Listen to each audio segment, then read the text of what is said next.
on cherche à expliquer comment se forment de nouvelles espèces au cours du temps. Pour cela, on va modéliser l'évolution d'une population d'individus, représentée ici par des ronds bleus, qui appartiennent à une espèce qu'on nommera l'espèce A. Au cours des générations, les individus vont se reproduire et vont transmettre leur caractère héréditaire. Mais il se peut que certains subissent des mutations et fassent apparaître de nouveaux caractères.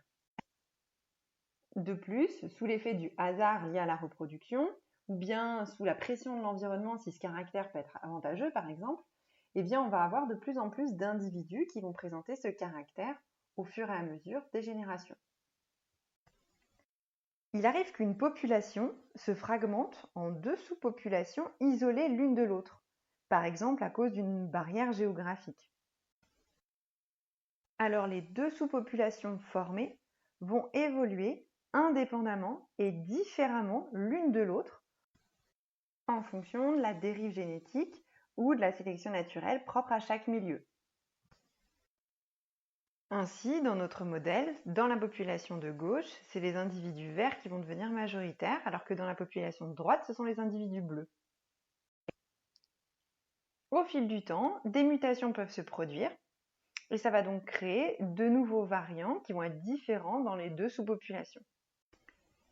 Il est possible que les différences accumulées dans les deux populations deviennent telles que, même si on arrive à réunir à nouveau deux individus de ces deux populations, ils ne sont plus interféconds, ils ne peuvent plus se reproduire ensemble.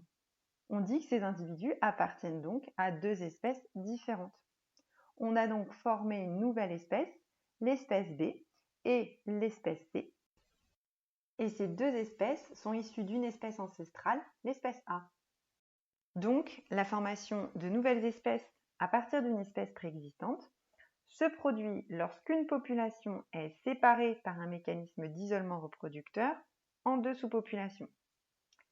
Ces deux sous-populations vont évoluer différemment sous l'effet des mutations, de la dérive, de la sélection, et contenir ainsi des individus suffisamment différents pour ne plus pouvoir se reproduire.